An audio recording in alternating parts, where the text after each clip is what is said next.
Assalamualaikum warahmatullahi wabarakatuh. Perkenalkan, kami dari kelompok 6 dengan beranggotakan Ivana Syafarensia dengan NIM 1914040042, Lesgia Novita dengan NIM 191414040044, Susi Fitriyanti dengan NIM 191414040050, Mus Riyadi dengan NIM 1914040060, dan Salmia Simbolon dengan NIM 1914040067. Baiklah, pada video ini kami akan mencoba menjelaskan tentang konsep masalah dalam penelitian. Assalamualaikum warahmatullahi wabarakatuh. Perkenalkan, nama saya Susi Fitriyanti dengan NIM 1914040050. Baiklah, saya sebagai pemateri pertama akan mencoba menjelaskan tentang yang pertama, pengertian masalah penelitian, yang kedua, latar belakang masalah penelitian, dan yang ketiga, syarat masalah penelitian. Baiklah, pada pembahasan pertama kita akan mencoba membahas tentang pengertian masalah penelitian. Penelitian pada dasarnya adalah suatu kegiatan atau proses sistematis untuk memecahkan masalah, di mana masalah merupakan suatu kesenjangan antara kondisi yang diharapkan dengan kondisi yang terjadi. Menurut Notot Mojo, masalah penelitian secara umum dapat diartikan sebagai suatu kesenjangan antara yang seharusnya dengan apa yang terjadi tentang sesuatu hal, atau antara kenyataan yang ada atau terjadi dengan yang seharusnya ada atau terjadi, serta antara harapan dan kenyataan. Baiklah, selanjutnya latar belakang masalah. Ada beberapa latar belakang masalah. Yang pertama, mengungkapkan isu-isu atau isus.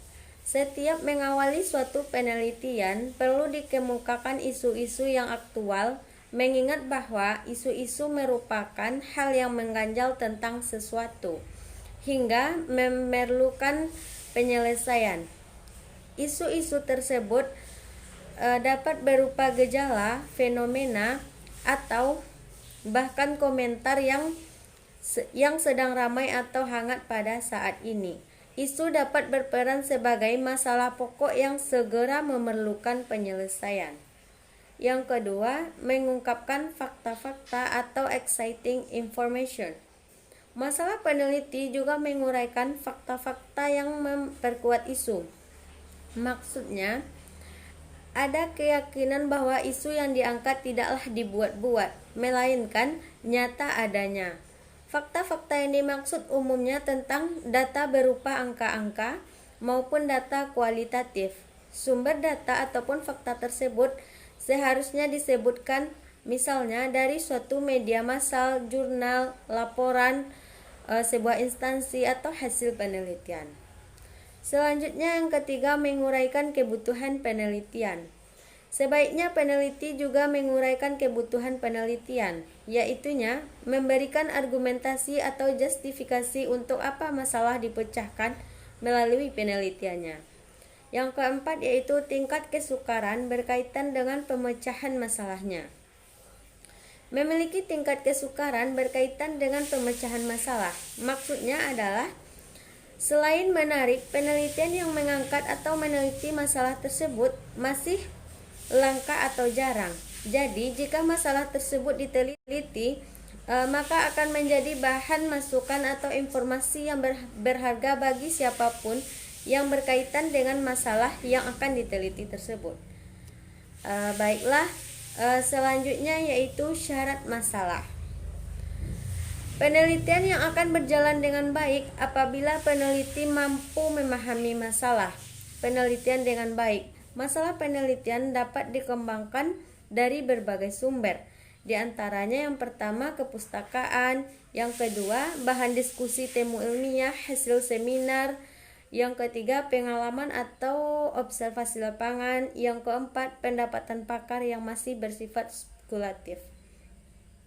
Permasalahan yang akan diangkat sebagai topik penelitian menurut Haley ada beberapa macam. Yang pertama, feasible, yaitunya tersedia cukup subjek penelitian, dana, waktu, alat, dan keahlian. Yang kedua, interesting, yaitunya masalah yang akan diangkat untuk topik penelitian hendaknya yang aktual sehingga menarik untuk dipahami. Dan yang ketiga, novel, yaitunya masalah dapat membantah atau mengkonfirmasi penemuan, mengembangkan hasil penelitian sebelumnya. Dan yang kelima, ethical, yaitunya masalah penelitian hendaknya tidak bertentangan dengan etika. Serta yang terakhir yaitunya relevan, yaitunya meningkatkan atau mengembangkan keilmuan dan penelitian yang berkelanjutan.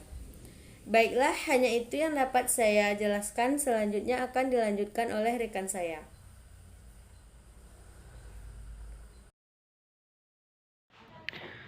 Assalamualaikum warahmatullahi wabarakatuh. Perkenalkan, nama saya Musriyadi, NIM 1914040060. Baiklah, saya akan melanjutkan materi dari pemateri sebelumnya, yaitu tentang sumber informasi masalah. Masalah dapat berasal dari berbagai sumber. Menurut James H. Macmillan dan Schumacher, masalah dapat bersumber dari observasi, deduksi dari teori, ulasan kepustakaan, masalah sosial yang sedang terjadi, situasi praktis, dan pengalaman pribadi.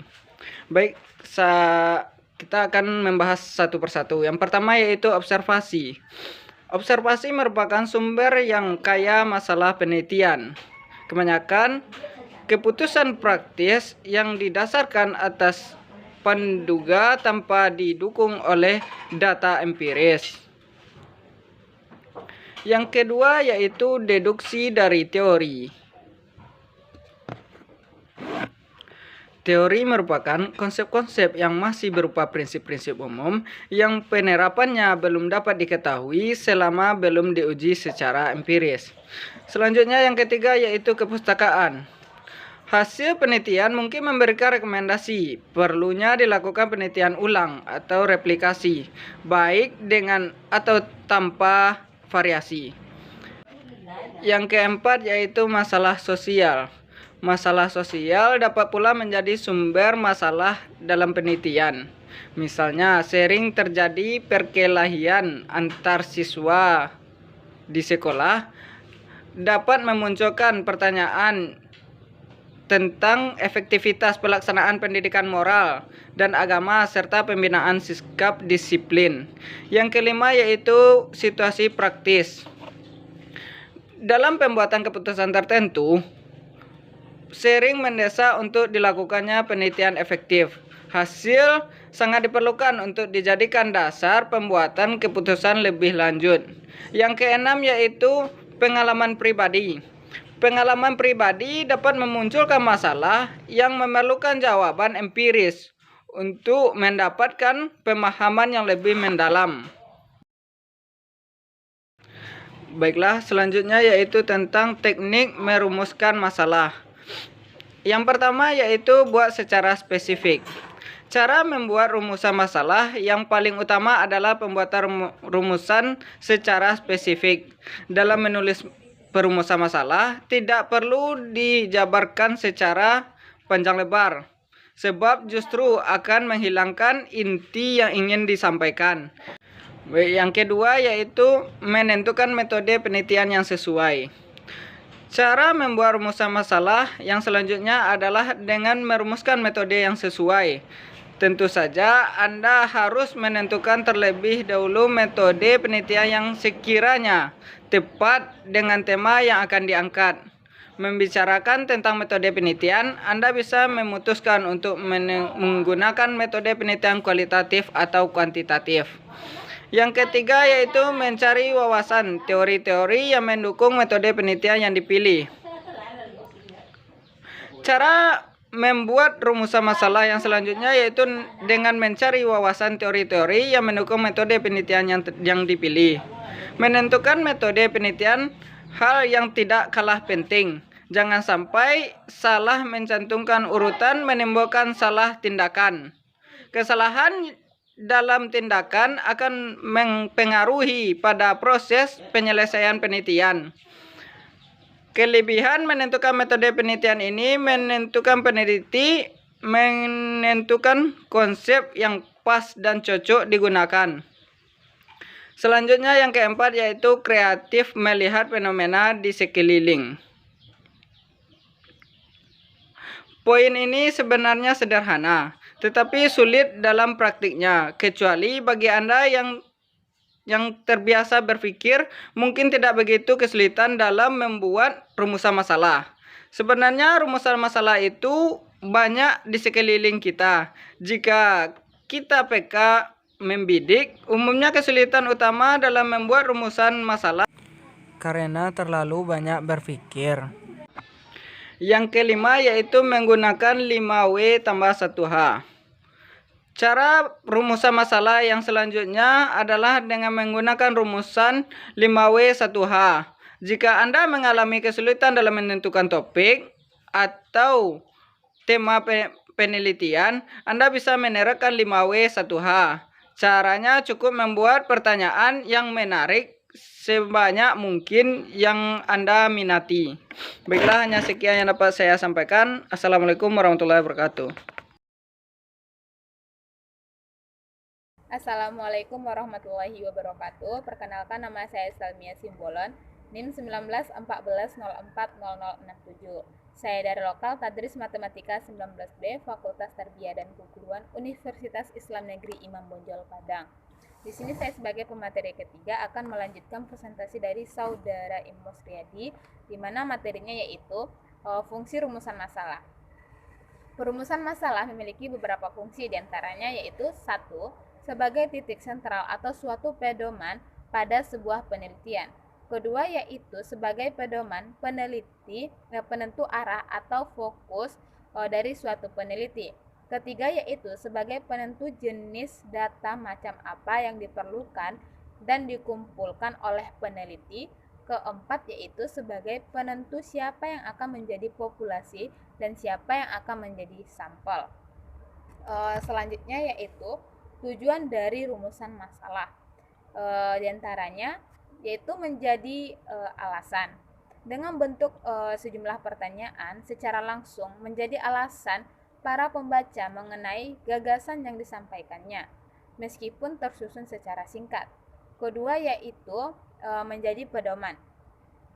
Tujuan batasan rumusan masalah ialah menjadi pedoman yang dilakukan oleh penulis dalam menyelesaikan karya tulisnya. Keempat yaitu menentukan jenis data. Bertujuan untuk menentukan instrumen penelitian, memilah dan memilih analisis data yang diperlukan. Mungkin hanya sekian yang dapat saya sampaikan. Dilanjutkan oleh Saudara Ivana Safarensa. Kurang lebih saya mohon maaf. Wassalamualaikum warahmatullahi wabarakatuh. Assalamualaikum warahmatullahi wabarakatuh.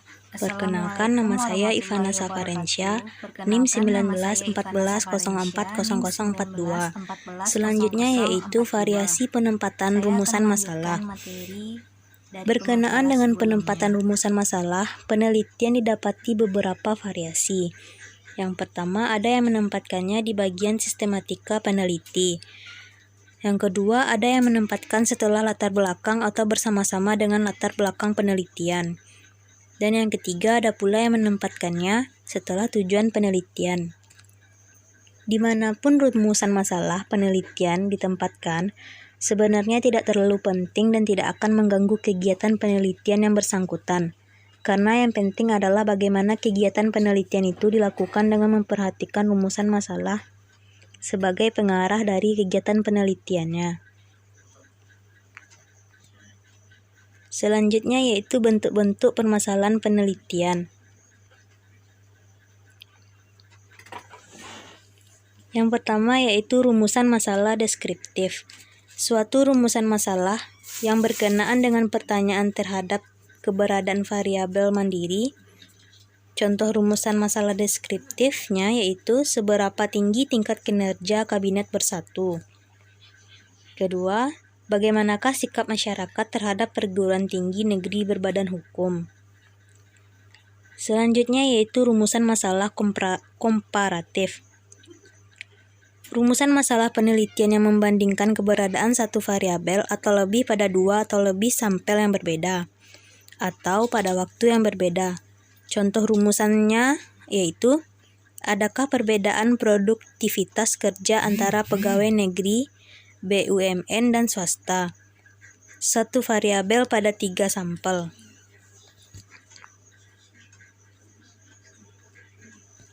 Selanjutnya yaitu hubungan interaktif detail content. Rumusan masalah asosiatif. Suatu rumusan masalah penelitian bersifat menanyakan hubungan antara dua variabel atau lebih.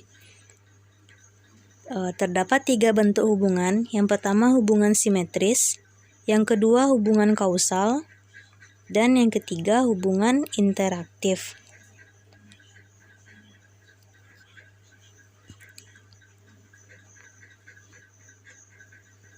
Rumusan masalah komparatif asosiatif detail content. Rumusan masalah komparatif asosiatif adalah rumusan masalah yang menanyakan perbandingan korelasi antara dua variabel atau lebih pada sampel atau populasi yang berbeda. Contohnya, adakah perbedaan korelasi kualitas pelayanan dengan nilai penjualan antara di toko A dengan toko B? Adakah perbedaan pengaruh kepemimpinan terhadap disiplin pegawai antara lembaga pemerintah dan swasta? Assalamualaikum warahmatullahi wabarakatuh. Baiklah, perkenalkan nama saya Lesgia Novita dengan NIM 1914040044. Baiklah, pada kesempatan kali ini saya akan melanjutkan materi yang disampaikan oleh rekan saya. Materi pada kali ini yaitu tentang rumusan masalah asosiatif. Rumusan masalah asosiatif merupakan suatu rumusan masalah penelitian yang bersifat menanyakan hubungan antara dua variabel atau lebih. Terdapat 3 bentuk hubungan, yaitu yang pertama hubungan simetris atau hubungan antara dua variabel atau lebih. Contohnya, adakah hubungan antara warna rambut dengan kemampuan memimpin? Contoh judul penelitiannya yaitu hubungan antara banyaknya radio di pedesaan dengan jumlah sepatu yang terjual. Yang kedua, hubungan kausal atau hubungan yang bersifat sebab akibat. Contohnya yaitu, adakah pengaruh sistem penggajian terhadap prestasi kerja? Contoh judul penelitiannya yaitu pengaruh insentif terhadap disiplin karyawan di apartemen X. Berikutnya yaitu hubungan interaktif atau hubungan yang saling mempengaruhi. Contohnya yaitu hubungan antara motivasi dan prestasi. Di sini dapat dinyatakan motivasi mempengaruhi prestasi dan juga prestasi mempengaruhi motivasi.